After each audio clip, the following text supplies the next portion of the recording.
तो आगे इसमें जियोजिन नाम के सोल्जर को दिखाते हैं। वो अपनी मॉम से बात करता रहता है।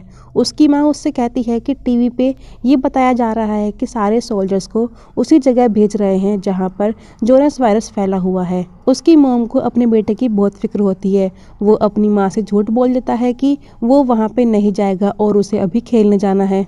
तभी दिखाते हैं कि जियोजिन भी सभी सोल्जर्स के साथ एक मॉल में रेस्क्यू करने के लिए जाता है और उसी दौरान एक ज़ॉम्बी उसे काट लेता है, जिसकी वजह से वो भी ज़ॉम्बी बन गया था। उसके साथ ही उसे एक बैग में बंद कर देते हैं। आगे इसमें ब्यूगचन की रिकॉर्डिंग दिखाते हैं। वो बताते हैं कि शरीर में वायरस फैलने के बाद भी उनके शरीर में कुछ वाइट सेल्स जिंदा होते हैं। अगर उनका टेम्परेचर बढ़ा दिया जाए तो ये वाइट सेल्स और भी ताकतवर हो जाएंगे और वे इस वायरस से लड़ पाएंगे। यहाँ पे उसे ये लगा था कि शायद इस वायरस को हरा सकते हैं। लास्ट एपिसोड में दिखाया गया था कि ओंजो के फादर सोजू को गोली लग गई थी, लेकिन वो गोली उन्हें छू कर निकली थी, इसलिए उनकी हालत ठीक होती है। स्कूल में ओंजो कैमरा को सुहयुक और नामरा के पास लेकर जाती है। अगर उन्हें भी कुछ रिकॉर्ड करना है तो वे कर सकते हैं, लेकिन उन दोनों को कोई भी रिकॉर्डिंग नहीं करनी होती। नामरा उससे बताती है कि जब उसे सुहयुक को काटने का मन कर रहा था तब उसे उसमें से बहुत अच्छी खुशबू आ रही थी और ऐसी खुशबू उसे पहले कभी नहीं आई थी। उसकी ये बातें सुहयुक को समझ में नहीं आती। यहाँ पे दोनों ही अपने प्यार का इजहार कर देते हैं क्योंकि वे दोनों ही एक दूसरे को पसंद करते थे। इसके बाद ह्यूनजी को दिखाते हैं। ज़ॉम्बीज़ के काटे जाने के बाद से वो बहुत ताकतवर हो गई थी। उसके शरीर में हो रहे बदलाव की वजह से वो दूर की आवाज़ को सुन सकती थी। उसे मछलियों की आवाज़ आती है और वो उस रूम का लॉक तोड़ के उन मछलियों खा लेती है क्योंकि उसे बहुत तेज भूख लग रही थी। वहाँ पे उसके टीचर भी छुपे हुए थे। ये वही टीचर होते हैं जिनसे ह्यूनजी शिकायत करती थी कि क्लास में सब उसे परेशान करते हैं, लेकिन टीचर हर बार उसी गलती निकालते थे और उसे ही शांत रहने के लिए कहा करते थे। इसी वजह से ह्यूनजी उसे मार देती है। इंस्ट्रूमेंट रूम में बैठी नामरा को भी अब उन चीज़ों की आवाज़ सुनाई देती है जो आम इंसान नहीं सुन सकते, क्योंकि शरीर के अंदर का वायरस और भी ताकतवर होना शुरू हो गया था। तभी ओंजो को वहाँ से निकलने का आइडिया आता है।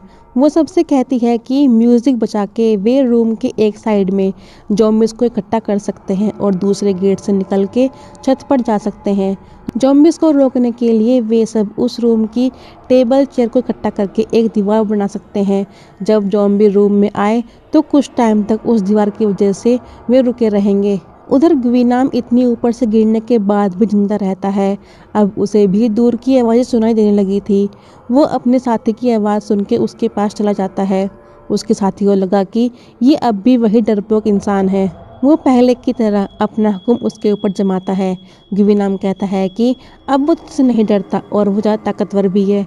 ये कह के वो उसका हाथ तोड़ देता है। उसकी आवाज़ सुन के ज़ॉम्बी वहीं पहुंच जाते हैं और वे उसको भी काटना शुरू कर देते हैं। उधर सोजू एक जगह पर जाकर पहले अपने जख्म पर पट्टी करता है और वहां से बंदूक और गोलियां लेकर निकल जाता है।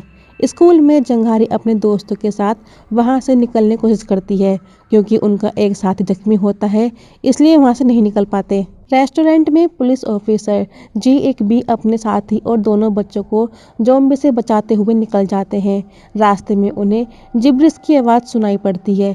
ये वही लड़का होता है जो ज़ॉम्बी को देखने के एक्साइटमेंट में यहाँ पे आ गया था। जिब्रिस एक घर की छत पर खड़ा हुआ था और उसके एक पैर में चोट भी लग रखी थी। जेक उसे बचाने के लिए छत पर चला जाता है। जब उसको साथी देखता है कि ज़ॉम्बी उसकी तरफ आ रहे हैं तो वो उन दोनों को वहीं छोड़कर भाग जाता है। इंस्ट्रूमेंट रूम में ओंजो के प्लान के हिसाब से सभी चेयर और डेस्क लगा के उसे एक दीवार के रूप में बना देते हैं। सुहयुक चोंगसन से कहता है कि ग्वीनाम तुझे मारने के लिए ढूंढ रहा था, लेकिन लड़ाई में उसने उसे ऊपर से फेंक दिया था। उसे लगा कि ग्वीनाम मर गया होगा। वो उससे ये भी कहता है कि उसे नामरा पसंद है और ओंजो अच्छी लड़की है, थोड़ा उससे प्यार से बात किया कर। इसके बाद वे रूम का एक गेट खोल देते हैं। म्यूजिक की आवाज़ सुन के ज़ॉम्बीज़ उस रूम में आने लगते हैं। वे इतने सारे हो जाते हैं कि उन्हें संभालना मुश्किल हो जाता है। क्वारंटीन सेंटर में रिसर्च के लिए यूजिन सोल्जर को लाया जाता है। ये वही लड़का था जिसे रेस्क्यू ऑपरेशन के टाइम ज़ॉम्बी ने काट लिया था। उसके ऊपर रिसर्च करने के लिए कमांडर वहीं पे साइंटिस्ट और दवाई को लाने के लिए कहते हैं क्योंकि वे क्वारंटीन सेंटर को छोड़कर नहीं जा सकते। तभी एक सर्जेंट उन्हें बताता है कि एक लेडी पॉलिटिशियन उनसे बात करना चाहती है। जब कमांडर उनसे बात करने जाते हैं तो वो उन्हें बताती है कि एक फायर फाइटर अपने बेटे को बचाने के लिए ह्यूस्टन सिटी स्कूल में गया है और ये उनकी जिम्मेदारी है कि वहाँ फंसे बच्चों को वे सुरक्षित लेकर आएं। एक सर्जन कमांडर को बताता है कि स्कूल में अभी तक एक भी रेस्क्यू टीम नहीं भेजी गई। ये सुन के कमांडर तुरंत वहां एक हेलीकॉप्टर भेजने के लिए कहते हैं ताकि वे स्कूल में फंसे हुए बच्चों को निकाल सकें। स्कूल में जब सारे जॉम्बीज उस रूम में इकट्ठा हो जाते हैं तो सभी बच्चे ऊपर की तरफ भागते हैं, लेकिन वो गेट नहीं खुलता। बाहर बैठा हुआ लड़का भी दरवाज़ा नहीं खोलता। उसे तो बस अपनी जान की ही परवाह होती है। अब वे सभी बच्चे वहीं फंस जाते हैं। उनकी आवाज़ सुन के जॉम्बी भी ऊपर आना शुरू कर देते हैं। च्योंगसान और सूहयुक जॉम्बी को ऊपर आने से रोकते हैं। तभी नामरा उन्हें रोकने के लिए ऊपर से एक बहुत बड़ी पन्नी फेंकती है और गुइनाम भी ऊपर की तरफ पहुंच जाता है। सूहयुक और च्योंगसान उसे देखकर चौंक जाते हैं क्योंकि उन्हें तो यही लगा था कि वो मर चुका है। इसी दौरान हेलीकॉप्टर भी वहां फंसे हुए बच्चों को बचाने के लिए पहुंच जाता है।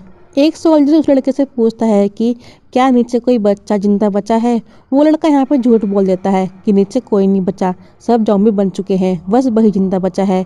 ये सुन के वे उस लड़के को अपने साथ ले लेते हैं। आगे इसमें दिखाते हैं कि जब ह्योंजी स्कूल ग्राउंड में जाती है तो वो देखती है कि जो भी बच्चे उसे परेशान किया करते थे वे सब जॉम्बीज बन चुके हैं और वो स्कूल के स्टाफ रूम में जाके वहाँ पे आग लगा देती है। ऊपर की तरफ सूहयुक और च्योंगसान जॉम्बी से लड़ते रहते हैं और बाकी के बच्चे गेट खोलने की पूरी कोशिश करते हैं, लेकिन वो खुलता ही नहीं। इतने में जब नामरा के अंदर का वायरस उसके ऊपर हावी होना शुरू हो जाता है तो वो गुइनाम को ऊपर से फेंक देती है। ह्योंजी ने जो आग लगाई थी उसकी वजह से इमरजेंसी अलार्म बजना शुरू हो जाता है और वहाँ का गेट अपने आप खुल जाता है। सभी बच्चे छत पर चले जाते हैं। उनके पहुंचने से पहले ही हेलीकॉप्टर वहां से जा चुका था। च्योंगसान और सूहयुक को लगता है कि गुइनाम ना तो पूरी तरह जॉम्बी बन पाया है और ना ही पूरी तरह इंसान है और नामरा भी उसी की तरह है। सूहयुक उससे कहता है कि अगर नामरा की जगह ओंजो होती तो क्या वो उसे ऐसी हालत में छोड़ देता। ये सुन के च्योंगसान कुछ नहीं कहता। सभी बच्चे अब भी उम्मीद नहीं हारते। वे छत पर लकड़ियों को इकट्ठा करके SOS लिखते हैं। उसे देखकर शायद उनकी हेल्प करने के लिए कोई हेलीकॉप्टर वहां पहुंच जाए। ट्रेनिंग रूम में भी जंगहारी और मिजिन सोचते हैं कि उन्हें भी छत पर जाना चाहिए, शायद हेलीकॉप्टर दोबारा आके उन्हें यहाँ से ले जा ले। अब ब्योंग चिन की रिकॉर्डिंग दिखाते हैं जिसमें वो कहता है कि जब उसने टेम्परेचर बढ़ाया तो वाइट सेल्स तो एक्टिवेट हो गए थे, लेकिन उनके ऊपर भी वायरस हावी हो गया था। उस वायरस ने एक और नया वायरस बना दिया। अब उसकी ये उम्मीद भी टूट चुकी थी कि वो वाइट सेल्स को एक्टिवेट करके उस वायरस को हरा सकता है। उधर जीक और जिब्रिस अब भी छत पर बैठे हुए थे। जब वे दोनों बातें करते रहते हैं तभी वहां पे उसका वही साथी बस लेकर पहुंच जाता है जो उन्हें वहीं पर छोड़कर भाग गया था। वो उन दोनों को बस के ऊपर कूदने के लिए कहता है। जब वे दोनों बस पर कूद जाते हैं तो वे ज़ॉम्बी से बचकर बस को लेकर वहां से निकल जाते हैं। स्कूल में वे सब आपस में बैठे हुए बातें करते रहते हैं क्योंकि बाहर ठंड ज़्यादा होती है तो वे लकड़ियाँ इकट्ठी करके उसमें आग जलाने की कोशिश करते हैं, लेकिन आग नहीं जलती। तभी नामरा आग जलाने के लिए उन्हें लाइटर देती है क्योंकि उसे सिगरेट पीने की हैबिट होती है। जिस बस से वे सब जाते रहते हैं उनकी बस के सामने ह्योंजी पहुंच जाती है और उसका एक्सीडेंट हो जाता है। जब जीक ह्योंजी के पास जाता है तब वहां पे आर्मी वाले पहुंच के फायरिंग करना शुरू कर देते हैं। जीक उनसे कहता है कि वो पुलिस ऑफिसर है और वो उन्हें अपना ID कार्ड भी दिखाता है। स्कूल में जंगहारी मेजिन को तीर चलाना सिखाती है ताकि वो भी उनकी तरह ज़ॉम्बी को मार सके। उसे लगा कि ये बहुत आसान होगा, लेकिन वो एक भी निशाना नहीं लगा पाती। इंस्ट्रूमेंट रूम के स्टोरेज रूम में नायोन को दिखाते हैं। वो उन सब की कैमरे में रिकॉर्डिंग देख के इमोशनल हो जाती है और उन सब के खाने पीने के लिए एक बैग में खाने का सामान रखना शुरू कर देती है। तभी वो उन सब की बातें याद करती है जब सब ने जोंगसू की मौत का जिम्मेदार उसे बताया था। तभी उसे जोंगसू दिखाई देता है और वो अपने आप को बहुत गिल्टी महसूस करती है। उधर गुइनाम इतनी बार ऊपर से गिरने के बाद भी मरने का नाम नहीं लेता। जब उसे होश आता है तो वो च्योंगसन को मारने के लिए ऊपर की तरफ जाता है। नायोन स्टोरेज रूम में बैठी याद करती है कि जब उसे बचाने के लिए मिस पार्क उसे अपने साथ लेकर जा रही थी तब च्योंगसी जॉम्बी बनकर उन्हें काटने के लिए उनकी तरफ भागता है। जैसे ही वो नायोन को काटने वाला होता है मिस पार्क नायोन को बचा लेती है, लेकिन जियोंगसू मिस पार्क को काट लेता है। वो उसे इंस्ट्रूमेंट रूम में छुपा देती है। ज़ॉम्बी बनने से पहले मिस पार्क उससे कहती है कि तुमने जो भी किया वो डर की वजह से किया था, इसलिए बाद में जाके उनसे माफ़ी मांग लेना। ये सब बातें सोचकर नायोन एक बैग में खाने पीने का सामान रखकर बाहर निकलती है। तभी गुइनाम वहां पहुंच के उसे मार देता है। छत पर बैठे हुए सभी बच्चे अपने दिल की बात बताते हैं कि वे सब किसे पसंद करते हैं। वो च्योंगसन से भी पूछते हैं कि वो किसे लाइक करता है। च्योंगसन कहता है कि वो ओंजो को पसंद करता है। ये सुन के ओंजो को लगा कि वो ये बात मजाक में बोल रहा है, भला वो उसे कैसे पसंद कर सकता है। लेकिन च्योंगसन सच कह रहा था, वो उसे बचपन से प्यार करता है। ओंजो वहाँ से उठ के एक साइड जाके खड़ी हो जाती है। च्योंगसन उसके पास जाके उससे माफ़ी मांगता है। वो उससे कहता है कि क्या उसने कभी उसे लाइक नहीं किया। ये सुन के ओंजो को रोना आ जाता है। गुइनाम भी पाइप के रास्ते चढ़ के छत पर आ गया था। जब वो ओंजो को पकड़ता है तभी भागता हुआ च्योंगसन उसकी तरफ आता है। गुइनाम ओंजो को छोड़कर च्योंगसन की तरफ भागता है।